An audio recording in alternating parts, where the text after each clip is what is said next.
Yeah, I'll... Okay.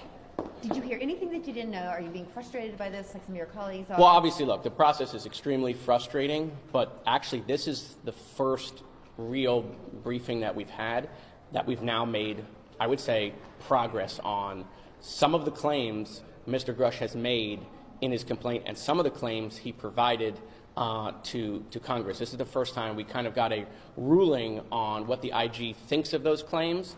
And so, so this meeting, unlike the one we had previously when we did this briefing, this one actually moved the needle. Very good. So that'll lead to more public hearings? Oh, I think this one's going to lead to a lot of things. I mean, there's a lot of new questions and a lot of new areas to ask and poke in based on what we got in this meeting. Can you give us a sense of what new questions you have? Well, right. So let me just give you a hypothetical, because I'm not going to share anything from a classified briefing. But if someone makes 10 claims and then someone says, well, we didn't look into all 10 because they weren't all in the report, but hey, we found these 6 very credible based on it, well, then you would want to go attack those 6. That's what I'm saying. All right, thank you. Thank you. Thank you, Congressman. He's wearing shoes. He's wearing actual shoes. They're real. That's a credible claim? They're real. I mean, you hear the same thing with Mr. Krishnamurti? So this is what I'll say. I'm going to reiterate, we can't talk about specifics and what we got into, but what I can tell you is what Grush shared with me in an unclassified setting that I firmly believe in. I believe that he's telling the truth.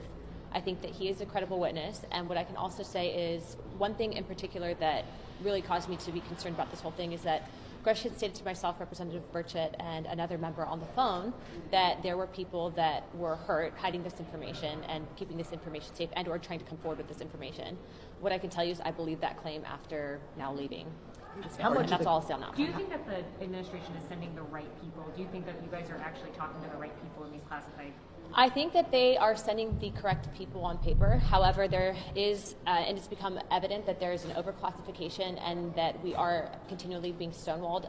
My one concern is that we are authorizing money that is supposed to be spent on certain programs, and yet there is compartmentalization in which Congress doesn't have access to oversight in those programs, and that's a problem.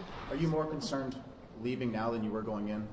I feel the same. I think that I'm pretty much at the same space that I was. This entire process has been what facts do we have? Again, the credibility of the witnesses is incredibly important, and I think that we have very credible people. How much of this is the distinction of saying, okay, there are certain programs that we have that are dark programs that we need to be very careful about letting that information out? Some of that can be attributed to what people have said versus this conversation about Grush and some of the claims he made in the open hearing about non-human biologics. You know, as of right now, we didn't get into the specifics of that in there, but what I will say is that it has become apparent that there is a movement, whether it's within the intelligence community or not, to prevent us from finding out more information on this. And so we are going to do what we need to do as investigators to continue to pull on whatever strings and see where they lead. I think it's incredibly important to listen to the specific words that Grush uses. You know, Grush never said extraterrestrial or alien. He said interdimensional. I think that that's incredibly important because those are the types of things that when we go in there, there's just certain things that I think that it's important that you guys listen to on that. On government funding, quickly, I know you voted yesterday. You still voted against.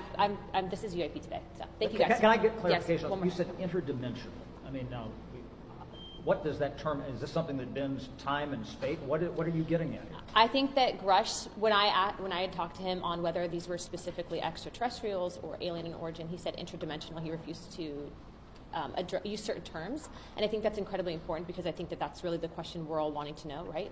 And so I'm actually going to have a sit-down conversation with him and ask him to come back and talk to us directly because it seems that we are getting more information from the source than going into a skiff and then not being able to tell you guys what we're talking about. Is this stuff that we just as humans might not be able to understand if it's interdimensional? I think that we can understand it. I think that it's just, it's an approach, right? I mean, like, remember, we just now for the first time in history really had Congress have whistleblowers come forward credible that we're telling the entire world that there is something other than human life forms.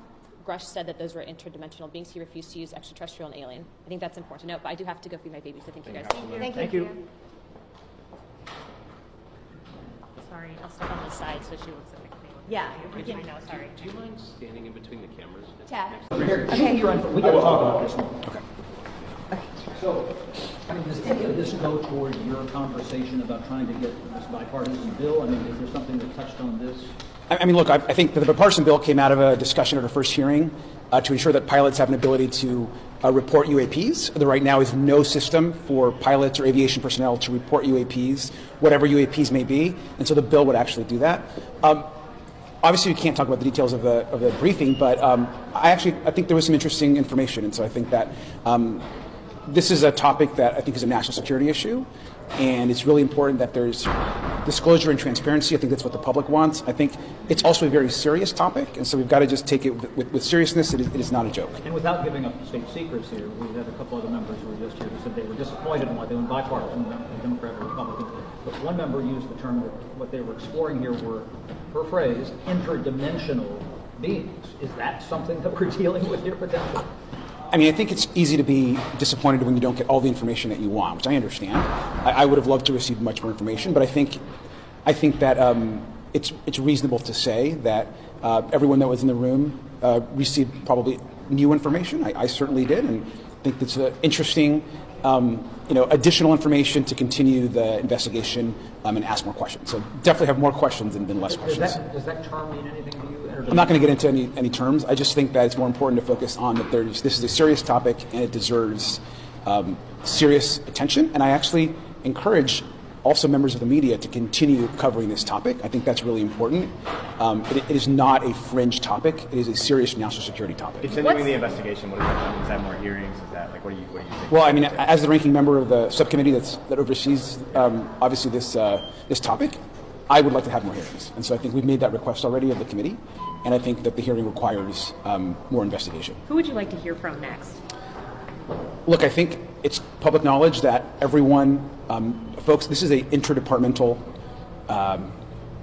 effort as it relates to the agencies involved in oversight and in the UAP conversation. And so it's obviously not just the Defense Department. I think we is at the center of this, but also our intelligence agencies.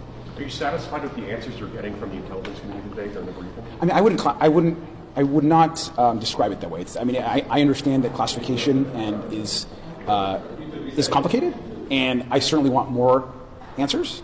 But sure, I would have loved to receive more information, but I would not characterize the discussion as not providing new information, and certainly interesting information. One of your colleagues said that they seem to keep sending people who either intentionally don't know or intentionally not going to say, as opposed to just.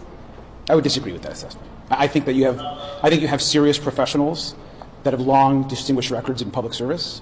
They're trying their best to navigate a very complex issue, and yes, it's true that probably all of us want more answers and more information. But I think that we received additional information today, which I think will lead to other actions. Is this stuff overclassified? I don't know. I'm not really sure, but I'd like it to be less classified. Did you learn anything that bothered you or shook your beliefs? I think we want more information. Thank you, guys. Thank you. Do you feel as though they were more transparent this time? Did you get anything that you didn't know before? I'm more concerned than I was going into the SCIF, and I think that they have a lot of questions that remain unanswered. And Mr. Grush has made allegations that we're still trying to figure out the veracity of, and we haven't gotten the answers that we need. And what do you mean more concerned? I mean, they stonewalled more, or what caused you to be more concerned? My impression is that, unfortunately, I don't think that we're looking at the substance of his claims, and instead we're kind of dancing around kind of the procedural nature of his claims. And I think that we have to kind of delve into the substance and kind of figure out what's what. And we don't have the answers right now. And that's very frustrating to a member of the intelligence oversight kind of function that I'm part of. I mean, now, one of the things that Mr. Grush talked about in the open hearing, he said that there had been non-human biologics. Is that some of the type of things that you guys have gotten into and that they have not been as forthcoming on, alien spacecraft or something that's not human? Look, everybody is wondering about the substance of those claims. And until we actually look at those specifically and try to get answers about those claims are just going to be out there. And so that's what we need to kind of delve into. And unfortunately, I just wasted time in there not kind of figuring out whether those were true, and instead kind of dancing around the edges, talking about things that aren't really as important to me.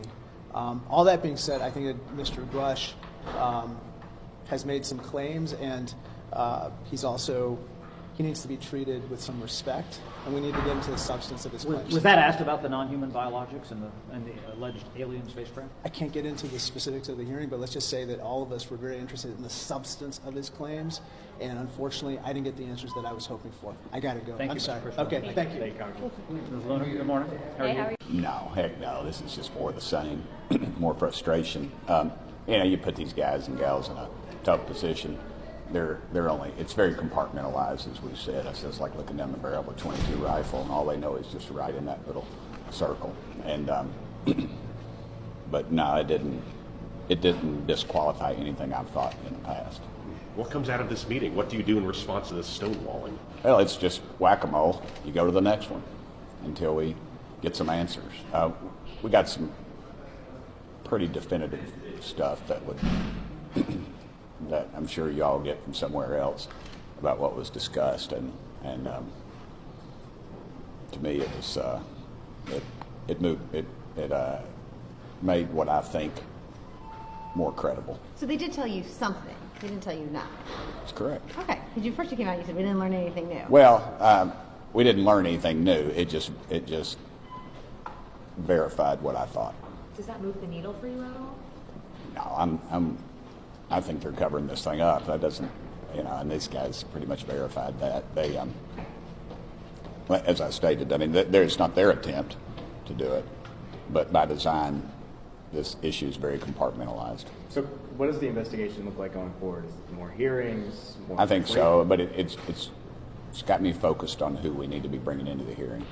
As I've stated, it's not about little green men and flying saucers. The issue is tens of millions of dollars on an issue that we've been told does not exist since 1947, yet they're spending that money on researching something.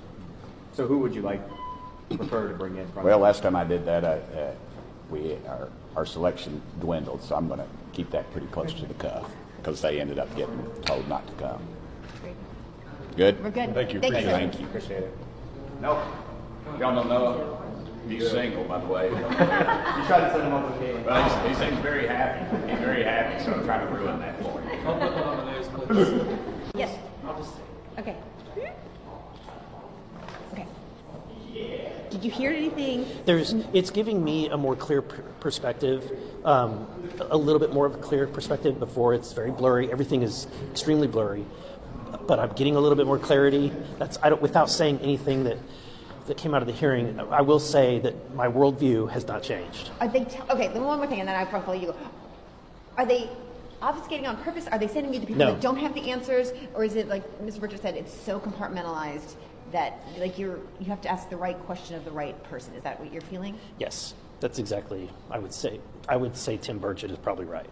He is correct. So with this person doing this briefing, did you get any of the right questions that he was willing to put out there and give you something that you feel like you've learned something more? I feel like he gave a lot of clarity to me. I think that some people are looking for things. This was not the venue to determine those things, but for me, I got a lot of clarity. Are you satisfied with the answers you got today? Or? I'm not full. I mean, not fully. But it does give us a direction to go next, and that's the key thing. So where do you guys go from here? I can't say. Are we alone? Thank you. Thank you.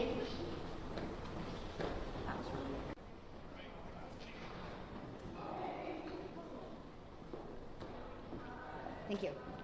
So did you hear anything in there that moves the needle forward, that changes what you thought before? Are they stonewalling you? Walk us through what do you know now that you didn't know when you walked in? I just think what most of the American people fear is true, is that the government, there's a concerted effort to conceal as much information as possible, both from Congress and to the general public. So I asked very specific questions and was unable to get specific answers. And so that's a problem, and we're not going to stop until we get the truth. So do you think that you're not getting specific answers because they won't tell you or because they don't know? Well, I think what you see is a very compartmentalized effort. So by compartmentalizing the information to such a degree that if you don't ask the specific question to the specific person that has that piece of information, so we could take a puzzle with 100 pieces and disseminate it to 47 people.